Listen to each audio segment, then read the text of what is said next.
Сәлеметсіздер ме, құрметті әріптестер. Бүгін сіздерге телефонның қосымшасы арқылы кез келген іс-шараларға, сонымен қатар апталықтарға және де тойға шақыру қағаздарын қалай жасау керек жолын көрсететін боламын. Ол үшін сіздер App Store-дан немесе Play Market-тен Invitation Maker Studio деген қосымшаны жүктеп аласыздар. Менде жүктеліп тұр, сондықтан менде Open деп тұр. Ашамыз. Ашқан кезде бізде осындай көптеген бөлімдер ашылады. Туған күнге, тойларға әртүрлі бөлімдер бар, қараңыздар. Сонымен қатар бұл жерде кез келген іс-шараларға, апталықтарға шақыру қағаздарын жасасаңыздар өте керемет. Қараңыздар, математика сабақтарына, бастауыш сыныптарға, география, физика сабақтарына арналған шаблондар бар. Осы жерден кіріп, өзіңіз өзгертіп алсаңыздар болады. Енді қазір осы жерден шаблондарды қалай өзгерту жолын көрсететін боламын. Осы жерден бір шаблонды таңдайық. Мысалға мына жерде тойға арналған бір шаблонды өзгертіп көрейік. Неге көп деген шаблондар бар. Бұл жерде платный версиясы да бар, бесплатный версиясы да бар. Егер астында жаңағы корона мен премиум деп тұрса, онда олар платный версиясы болып келеді. Бесплатный версияларда өте көп, кіріп қолданып көрсеңіздер болады. Неге тойға арналған бір шақыру қағазын қазір жасап көретін боламыз. Неге бізде ашылды. Енді осы жерден өзгерту үшін сөздің үстінен басасыздар. Басқан кезде астында өзгертуге арналған бөлімдер ашылады. Неге енді қазір осы сөздерді кетіріп тастап өзіміздің сөздеріміз жазатын боламыз. Неге edit текстті басасыз. Басқаннан кейін бұрынғы сөздерді кетіріп тастаймыз. Сосын мен өзім жаңағы заметки бөліміне, соткамдегі заметки бөліміне барлық шаблонның ішіне жазылатын сөздерді дайындап қойдым. Осылай дайындап алсаңыздар болады.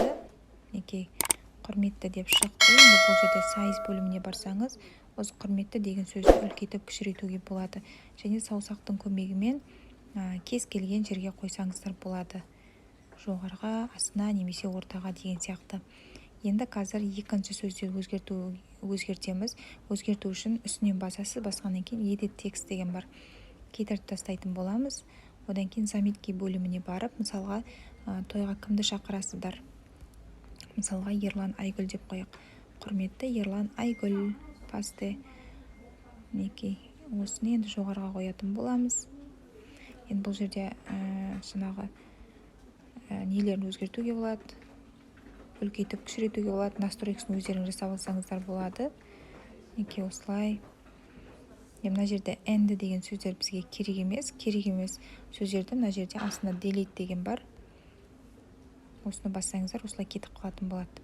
Неге енді келесі сөзді алып келетін боламыз. Заметки бөліміне барып, үстінен 2 рет шертсеңіз, осылай сізде белгілейтін жер ашылатын болады. Мейрамханасы деген жерге дейін көшіріп аламыз. Жаңағы шаблонға барамыз да, edit тексті басамыз, үстінен кетіріп тастап, мынаны вставить етеміз жаңа алып келген сөзді. Неге осылай вставить етеміз. Осылай келіп түсті. Қараңыздар, енді осы сөздердің түсін өзгертуге болады. Түсін өзгерту үшін мына жерде қара точка бар. Неге осы жерден кез келген өзіңізге ұнаған немесе мына шаблонға сай келетін кез келген бір түсті таңдап алсаңыздар болады. Неге енді осыны үлкейтіп кішіруге болады. Неге осылай өзгертсеңіз болады. Енді соңғысы бізде жаңағы той иелері. Заметки бөліміне барамыз. Енді осы жерден той иелерін көшіріп алып келетін боламыз. Енді астында қуанышымызға ортақ болыңыздар деген сөзді өзіңіздің қалаңыз бойынша жазсаңыз да болады, немесе жазбасаңыз да болады. Неге вставить етеміз. Сайыз бөліміне барамыз да. Енді жаңағы сөздерімізді, той иелерін кішірейтетін боламыз және саусақтың көмегімен осылай астына түсіретін боламыз. Енді қара точканы басып, осы жерден түстерін өзгертіп аламыз қазір. Неге өте керемет, осылай жаңағы тойға арналған шақыру билетіміз шықты, шақыру қағазымыз. Осылай кез келген орында, кез келген жерде осылай тез және оңай орындап алсаңыздар болады. Қазір мына сөзді кішкене үлкейтейік. Жоғарға көтереміз. Неге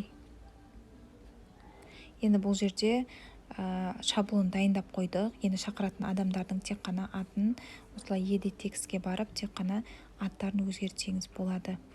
Осылай кез келген жаңағы чаттарға немесе басқа да адамдарға жіберуге болады.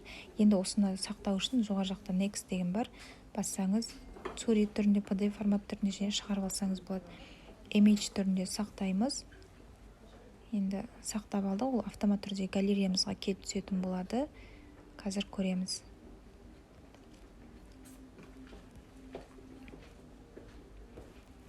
Галереяға барайық, мінекей. Бізде автомат түрде осылай келіп түсті. Жаңа жасаған шақыру қағазымыз. Сапасы өте жоғары, қараңыздар, ешқандай өзгермеген.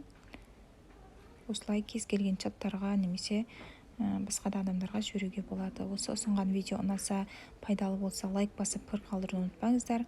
Алдағы уақыттарда тағы да пайдалы ақпараттармен міндетті түрде бөлісе отыратын боламын. Және осы шығарылған видеоны өзіңіздің әріптестеріңізбен бөлісе отырыңыздар.